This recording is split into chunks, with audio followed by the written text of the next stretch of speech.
প্রস্তাব, সেই প্রস্তাবটার ব্যাপারে আপনি নিজে বলেছিলেন যে যদি আইন প্রণয়ন সংক্রান্ত কোনো বিষয় হয় তাহলে সেটাকে প্রস্তাব আকারে এখানে উত্থাপন করা যায় না। সেদিন বিরোধী দলের ব্যাপারে আপনি যে কথাটি বলেছিলেন সেই কথাটি কিন্তু সরকার দলের ব্যাপারে বলেন নাই, সেটি বিষয়ে আপনাদের প্রশ্ন রয়েছে মাননীয় স্পিকার। মাননীয় স্পিকার, এই ক্ষেত্রে আমাদের একটা বক্তব্য আছে মাননীয় স্পিকার। বিরোধী দলের নেতা যে প্রস্তাবটি উত্থাপন করেছিলেন সেটা আইন প্রণয়ন সংক্রান্ত কোনো ইস্যুতে ছিল না মাননীয় স্পিকার, কারণ আইন অলরেডি প্রণীত হয়েছে, আদেশ জারি হয়েছে, অধ্যাদেশ জারি হয়েছে, সংবিধান সংস্কার পরিষদের আমরা শপথ গ্রহণ করেছি। আইনের কোনো প্রসঙ্গ এখানে ছিল না, বরং যে আইন হয়েছে সেটাকে বাস্তবায়নের প্রশ্ন এখানে ছিল মাননীয় স্পিকার। আরেকটি কথা মাননীয় স্পিকার আপনাকে বলতে চাই, মাননীয় ডেপুটি স্পিকার এখানে ছিলেন, আর একজন সংসদ সদস্য মুজিবুর রহমান ইকবাল, তিনি একটি মুলতবি প্রস্তাব এখানে উত্থাপন করেছিলেন। সেই মুলতবি প্রস্তাবের ব্যাপারে সিদ্ধান্ত কি সেটা না জানিয়ে পরের প্রস্তাব এখানে দেওয়া হলো মাননীয় স্পিকার, সেই বিষয়টা আপনার কাছে আমরা জানতে চাই মাননীয় স্পিকার। মাননীয় স্পিকার, আমরা একটা কথা খুবই স্পষ্ট করে বলতে চাই, মাননীয় সংসদ সদস্য যে প্রস্তাবটি উত্থাপন করেছেন সেখানে তিনি বলেছেন যে জুলাই সনদ রাজনৈতিক সমঝোতার দলিল, সেটা সংবিধান সংশোধন, পরিবর্তন, আইন প্রণয়ন, এই বিষয়গুলোর কথা তিনি সেখানে বলেছেন এবং বলেছেন এটা বাস্তবায়নের পথরেখা কি হতে পারে সেই নিয়ে আজকের এই মুলতবি প্রস্তাব। মাননীয় স্পিকার, আপনার মাধ্যমে আমি তাদেরকে জানিয়ে দিতে চাই যে আজকে যে প্রস্তাবটি তিনি এখানে উত্থাপন করেছেন সেই প্রস্তাবটি উত্থাপন হওয়ার যোগ্য প্রস্তাবই নয় মাননীয় স্পিকার।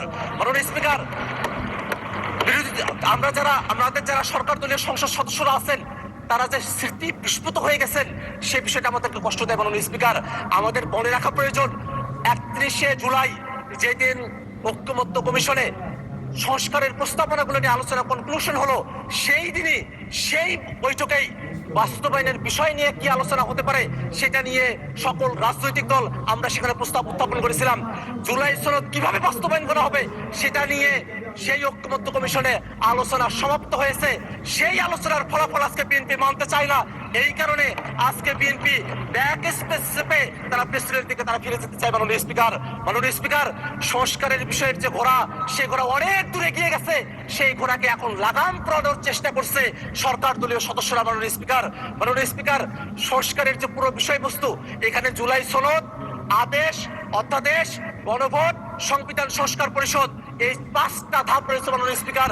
আজকে এখানে যারা সরকার দলীয় সংসদ সদস্যরা আছেন মাননীয় স্পিকার, তারা আদেশের কথা বলেন না, তারা অধ্যাদেশের কথা বলেন না, তারা গণভোটের কথা বলেন না, তারা সংবিধান সংস্কার পরিষদের কথা বলেন না, তারা শুধুমাত্র জুলাই সনদের কথা বলেন। ওই জুলাই সনদ, যেই জুলাই সনদটা শুধুমাত্র তাদের পক্ষে জুলাই সনদ উইথ নোট অফ ডিসেন্ট। মাননীয় স্পিকার, মাননীয় স্পিকার, একটা কথা এখানে স্মরণ করে দেওয়া প্রয়োজন, 17 অক্টোবর জুলাই সনদ এই সংসদ ভবনের বাইরে স্বাক্ষর করা হয়েছিল। তার পূর্বে ঐক্যমত্য কমিশন কর্তৃক আমাদেরকে যে জুলাই সনদের কপিটা দেওয়া হয়েছিল মাননীয় স্পিকার, এই জুলাই সনদের কপির মধ্যে আপনি কোনো পয়েন্টে দেখবেন না সেখানে কোনো নোট উল্লেখ আছে মাননীয় স্পিকার।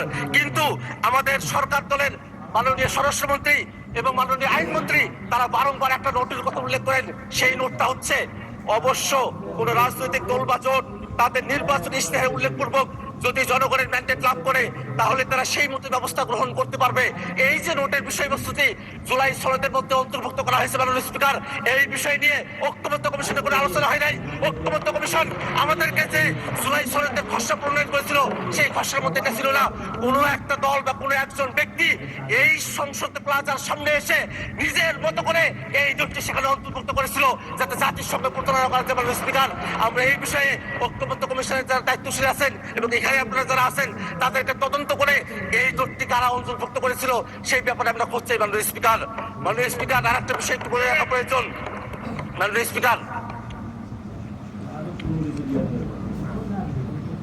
মাননীয় স্পিকার, জুলাই সনদ বাস্তবায়ন আদেশ কোথায় থেকে তার ভিত্তি আসলো, কোথায় থেকে তার আইনগত বৈধতা পাওয়া গেল সেই প্রশ্নটা এখানে অনেকে করছেন মাননীয় স্পিকার।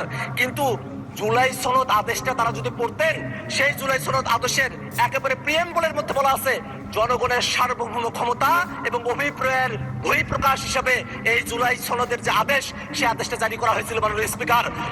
যারা জনগণকে এই কথা বলছে যে জনগণ গণভোটের এতগুলো বিষয় তারা কি পড়ে, জুলাই সনদ এতগুলো বিষয় পড়ে তারা কি ভোট দিয়েছেন, জনগণকে যারা এখানে সংসদে দাঁড়িয়ে মূর্খ সাব্যস্ত করতে যাচ্ছেন তাদের উদ্দেশ্যে আমরা বলি আপনাদের এই পজিশন গণভোটের পক্ষে হ্যাঁ বলার পরে আজকে গণভোটের বিপক্ষে অবস্থান নেওয়া বিএনপির দলগত মূর্খতা বা সততাকে প্রকাশ করতে মাননীয় স্পিকার।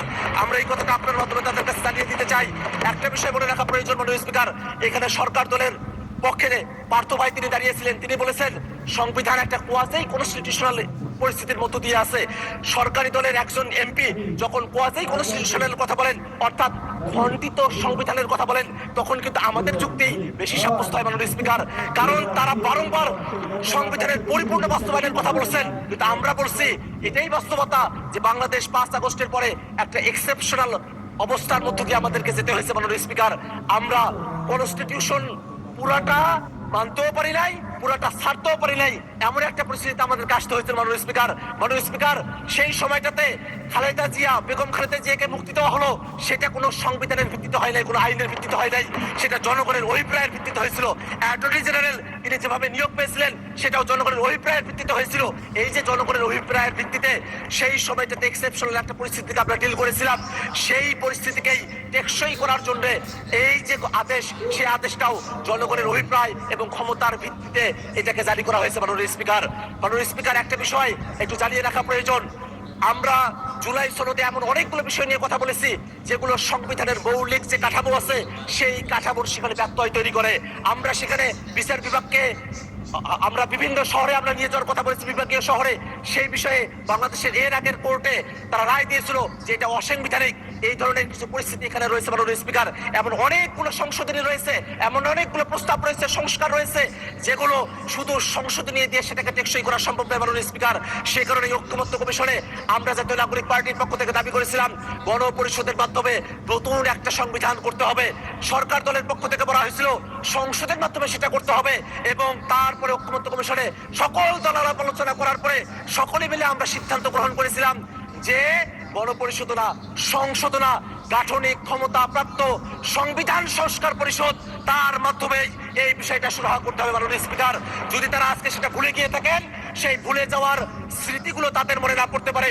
বিটিভিতে সেগুলো টেলিকাস্ট করা হয়েছিল, সেখান থেকে তারা যেন দেখে নেয় কিভাবে সংবিধান সংস্কার পরিষদের আইডিয়াটা সেখানে এসেছিল। এখানে জুনায়েদ সাকিব ভাই আছেন, তিনি তার পক্ষে বলেছিলেন, এখানে নূর ভাই আছেন, তিনি তার পক্ষে বলেছিলেন, এখানে যারা আছেন তারাই আজকে সেটাকে ভুলে গিয়েছেন মাননীয় স্পিকার। এটা আমাদেরকে বড়ই হতাশ করে মাননীয় স্পিকার। মাননীয় স্পিকার, আমি 1 মিনিট সময় বাড়িয়ে যাচ্ছি আপনার কাছে মাননীয় স্পিকার।